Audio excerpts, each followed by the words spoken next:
Shomley Tapewen, Monyen Mapu, Katamiski.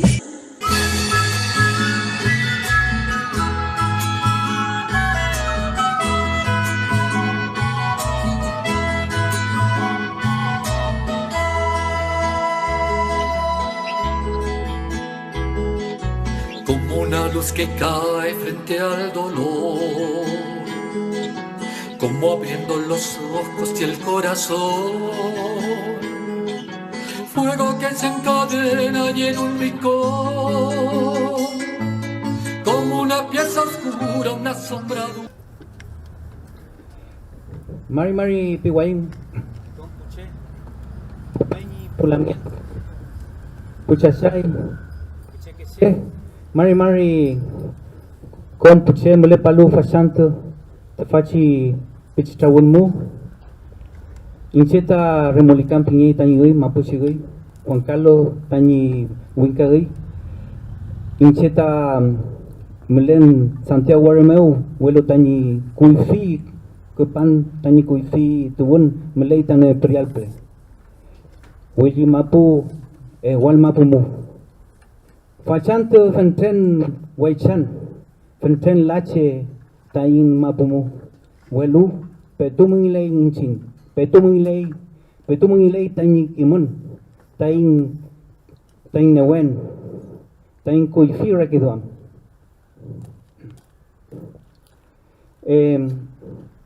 Bueno, los saludaba en Mapudungun, que es la lengua no solamente del Gualmapu, del Biobío hacia el sur, también de esta tierra del Pico Mapu, que alguna vez fue nuestra y no hemos renunciado, por supuesto, pero hay otras condiciones actualmente. En primer lugar quisiera saludar al Peñi Carlos Contreras. Yo creo que me gustaría reconocer todo el trabajo que ha hecho, no solamente con este libro, sino que durante muchos años yo vengo conociendo al Peñi, trabajando este tema de los parlamentos. Todo el mundo habla de los parlamentos, habla del Tapihue, pero realmente una investigación profunda y completa, yo creo que hay pocas personas. Y por eso quiero reconocer al Peñi. Y además, junto a ello, hace varios días partió un hermano también muy importante en este proceso, que es el abogado José Lincoqueo. José Lincoqueo fue importante porque fue uno de los pocos abogados en el Gualmapu que utilizó los parlamentos, especialmente el Parlamento de Tapihue, para poder enfrentar en los tribunales las distintas contiendas legales que había por el tema del territorio. Quisiera decir que hoy estamos viviendo un momento histórico importante. Estamos llegando a un punto en que se comienzan a visibilizar cada vez con más fuerza la necesidad de volver a reinstalar un diálogo con nuestro pueblo. Pero no solamente el diálogo que hemos tenido durante tantos gobiernos seguidos, sino que hoy día es importante rescatar lo que es el valor del Coyactún, el valor de los parlamentos. Y por eso es importante, bueno, una de las cosas, leer el libro, por supuesto, y también informarse muy bien. En 3 años más se cumplen 200 años del Parlamento Tapihue, 2025. También recordar que nuestros tratados, los tratados indígenas en general, están reconocidos en la Declaración General de Naciones Unidas, en el artículo 37. Por último, quisiera decir que estuve revisando el libro. Hay varias cosas que me llamaron la atención. Una de ellas es, yo junto a mi familia estuvimos exiliados en Holanda. Y uno de los capítulos habla de 3 parlamentos importantes que tuvieron nuestros antepasados con los holandeses. Y eso es algo que me llama mucho la atención. Y más aún que yo en Holanda conocí a unos abuelos que a mí me criaron, holandeses, de apellido Brouwer. Y me encuentro nuevamente con el nombre Hendrik Brouwer, como uno de los holandeses, o el holandés, digamos, que llegó en ese tiempo, 1643, a parlamentar. Otra cosa que quisiera rescatar es que se repite mucho la idea esto de la palabra, el respeto a la palabra, el honor, el respeto al adversario. Bueno, ustedes sabían que nuestros antepasados, bueno, ustedes me imagino que han leído El cautiverio feliz, es uno de los tantos libros, ¿no? Nuestros antepasados, antes de que existieran los convenios de Ginebra, ya respetaban a los prisioneros de guerra. Y yo creo que una de las cosas que debemos rescatar es eso. Hoy día necesitamos más que nunca liderazgos que convenzan, liderazgos que persuadan, liderazgos que tengan honor, que respeten la palabra. Hoy día más que nunca necesitamos esos liderazgos. Y hoy día quiero dejarlo aquí con ustedes, con este lanzamiento o presentación, digamos, del libro, porque yo creo que va a ser el comienzo de muchos otros momentos importantes. Muchas gracias. Mari Compuchen, buenas noches a todos y a todas. Nos encontramos acá en la Fundación Laura Allende en Santiago de Chile en el lanzamiento del libro Parlamento de Tapigüe, y nos encontramos con el autor Carlos Contreras Painemal, doctor en antropología, y sus áreas de especialización son sociedades indígenas, tratados y parlamentos mapuches y paradigmas científicos. Buenas noches. Voy a hacer una pequeña introducción. El Parlamento de Tapigüe fue firmado en las cercanías de Yumbel en el año 1825 bajo el gobierno de Ramón Freire. Mi primera pregunta hacia ustedes: ¿a qué se debe que se encuentren tan pocas referencias sobre Francisco Mariluán, considerando que fue un personaje fundamental en la firma histórica del Parlamento de Tapigüe y se reconoce en él, desde su pueblo, el representante del pueblo mapuche? Sí, hola, buenas noches. Sí, interesante porque en rigor obedece a la exclusión, digamos. Existe una historiografía chilena cómplice, porque los cronistas lo escribieron, digamos. Claudio Gay escribe sobre Mariluán, ¿ya? Hay un otro escritor, Sotomayor, digamos, también un historiador, 4 tomos, habla sobre... Hay varios autores que se refieren a Mariluán. Incluso, digamos, yo estaba persiguiendo, digamos, al parecer Mariluán fue compañero de curso de O'Higgins. O'Higgins estudió en la escuela para nobles hijos de araucanos, nobles hijos de caciques, y al parecer Mariluán fue contemporáneo de O'Higgins y posiblemente se juntaron, ¿ya? O'Higgins, no olvidemos de que hablaba mapudungún, y hablaba mapudungún porque, claro, efectivamente fue educado en nuestro colegio, pero una historiografía cómplice ha borrado del mapa, digamos, los personajes, los hechos, pretendiendo excluir lo mapuche. Eso es el objetivo.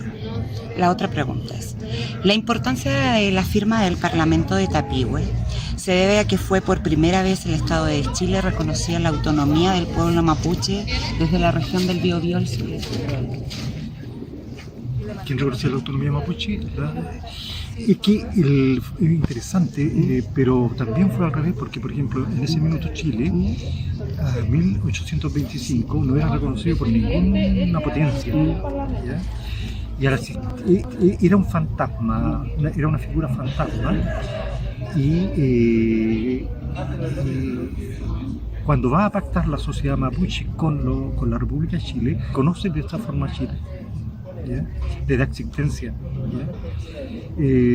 La sociedad mapuche tenía su existencia antes, tanto que había sido reconocida varios siglos antes por el Parlamento de Quilín en 1641, y ese fue un parlamento internacional. Así es que el tema de el por qué no hayan estado expresados, digamos, esto en la historia, tiene que ver un poco con la negación, y es por eso, digamos, animar, digamos, a las generaciones que se vienen a que sigan profundizando, porque hay que ir a las crónicas y las interpretaciones actuales, en realidad, digamos, les falta un poco, y cuando no satisface eso hay que volver a los orígenes, a las fuentes básicas, y allí hay varios sistemas que niegan lo que muchos historiadores han dicho. Un nuevo libro que publicó Sergio Villalobos habla de que los mapuches son borrachos, que no tienen acuerdo, que son disconformes, discontinuos, disruptivos, etcétera, todo eso.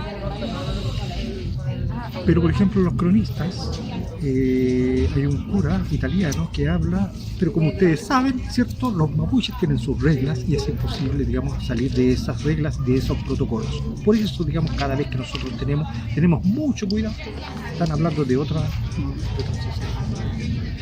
Entonces, la historia está tan llena de vacíos y de falsedades y mentiras que nunca está de más que las nuevas generaciones vayan hacia atrás, vayan al pasado y van a encontrar cosas. Y sí, es necesario, y es una invitación para que los chiquillos, las nuevas generaciones vengan a este espacio del conocimiento, a viajar hacia atrás en el tiempo y para reconstruir el futuro. Eso es lo importante. Retomando lo que usted acaba de expresar, a través de su investigación y a partir de estas, se derriban los mitos que estas instancias solo servían para la algarabía, el consumo de alcohol, sino que los parlamentos eran instancias estrictas, con eficacias, con sistemas de negociación, en donde se daba a conocer la rigurosa política de la sociedad mapuche y donde también se realizaban ceremonias en señal de paz y de hermandad. Claro, sí, hay que leer el libro de Una excursión a los indios Huanqueles, que escribe por el lado argentino,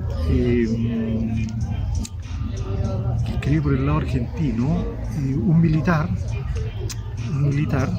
y no recuerdo el nombre en este minuto, pero él le escribía a Santiago Arcos en Chile. Santiago Arcos, representante de la Sociedad de la Igualdad, y le mandaba a preguntar sobre el tema, le mandaba cosas sobre los mapuches, y él asistió a un parlamento. Y él escribe en una parte y dice, no sé si tienes idea, le escribe a Santiago Arcos, de lo que es un parlamento,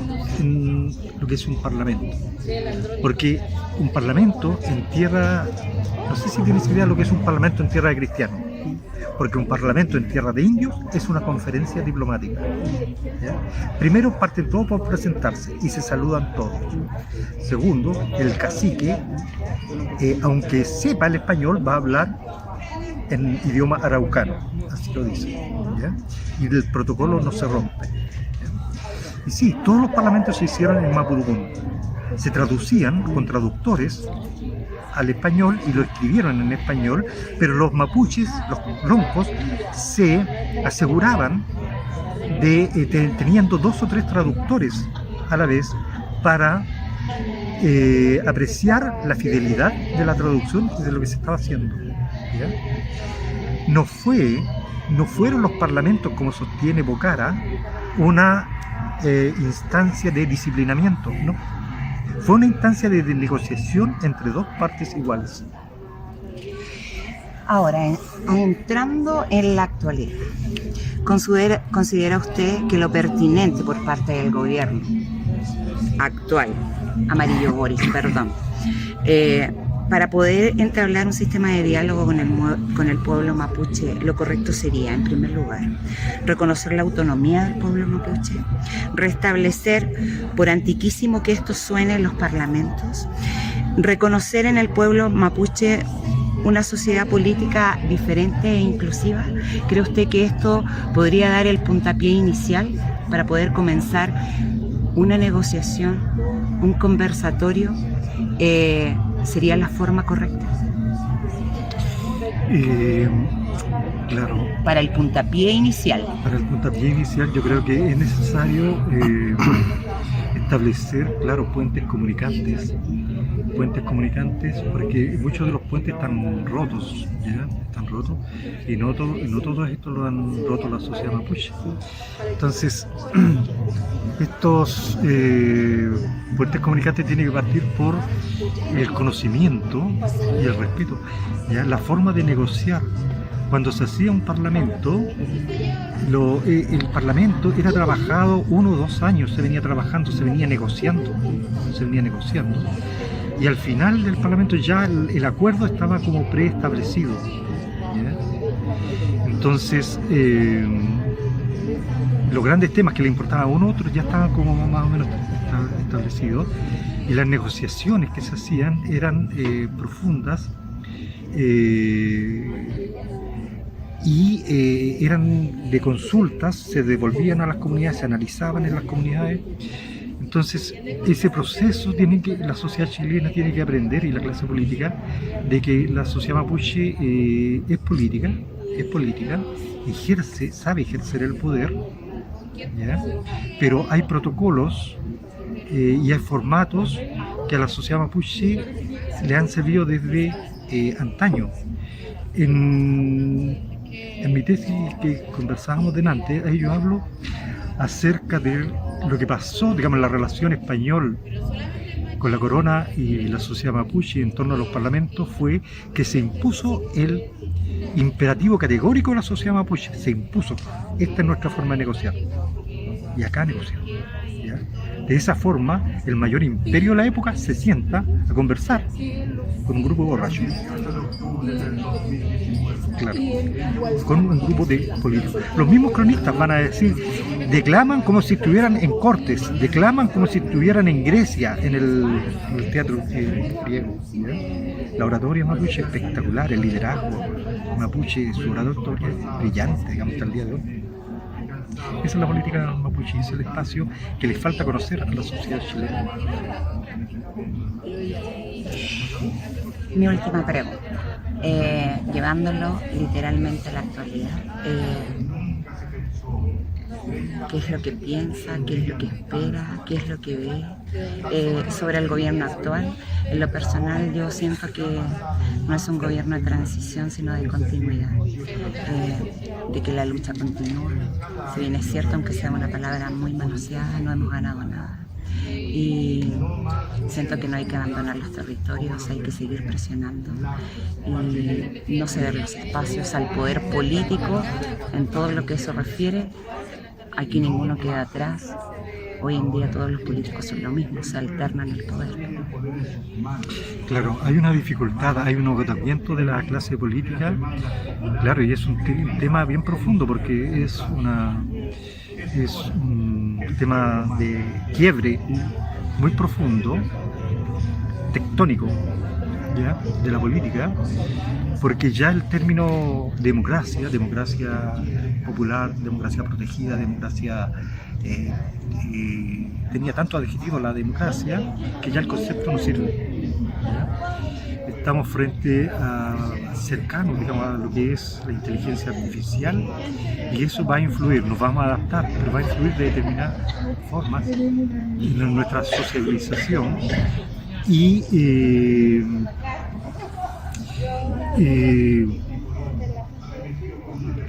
en un momento, digamos, que venimos saliendo de pandemia, es un tiempo muy exigente, digamos, muy exigente.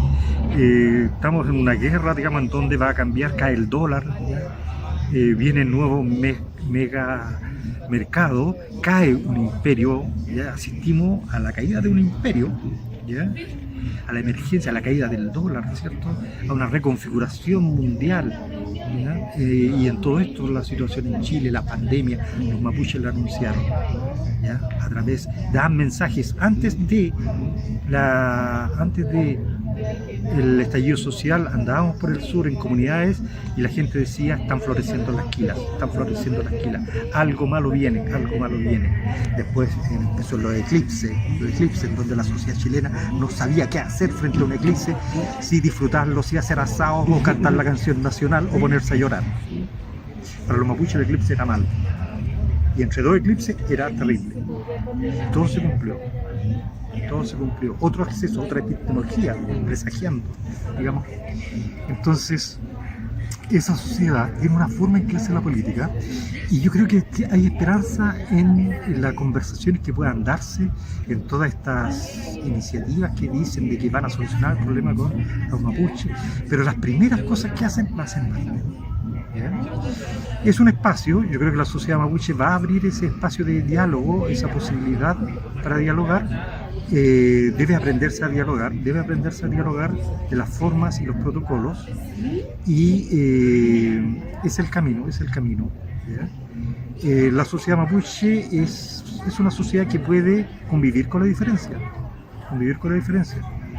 pero no le vayan a meter esa diferencia como a instalársela, no, eso no. ¿Ya? Por eso que fuimos súbditos de la corona de España, pero nunca cotizamos. Otra forma de hacer política. Buenas noches, nos despedimos acá en otro capítulo del programa Nutran para Huarquén TV, Televisión Mapuche. Arriba los que luchan, libertad a los prisioneros políticos mapuches, libertad a nuestros presos políticos, justicia para nuestros caídos y reparación para nuestras víctimas de trauma ocular. Aún no hemos ganado nada, la lucha continúa. Arriba los que luchan. Buenas noches.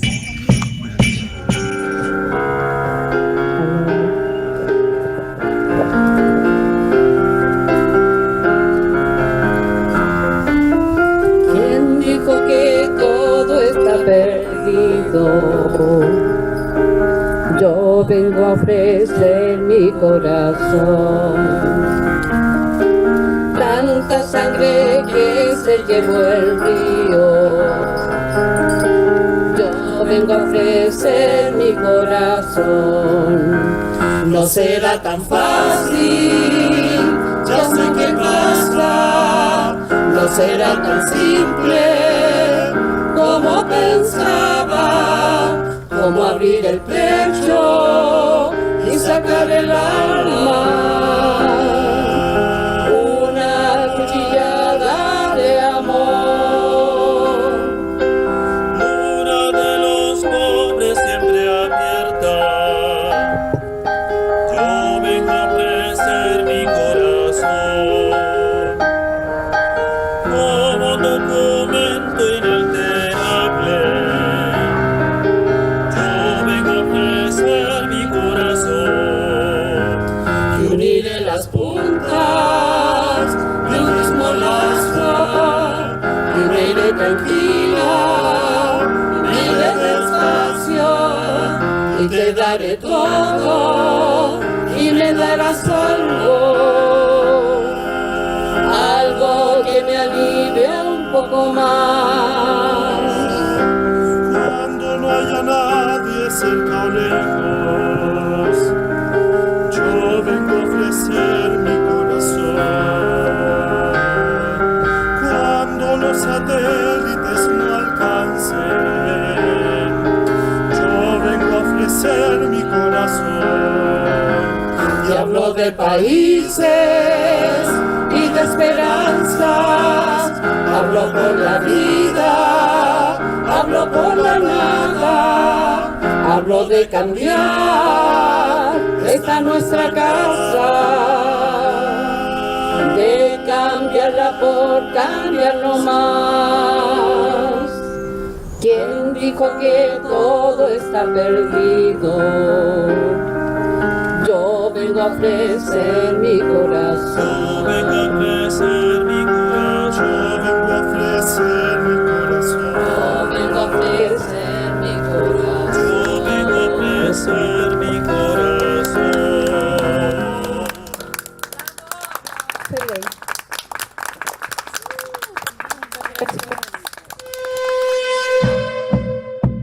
Chumley Capewen, Moñen Mapu, Catamiski.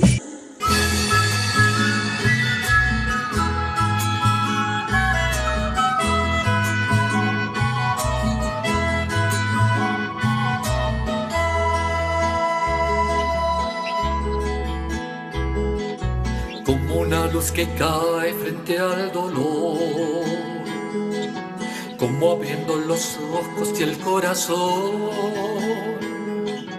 Fuego que se encadena y en un rincón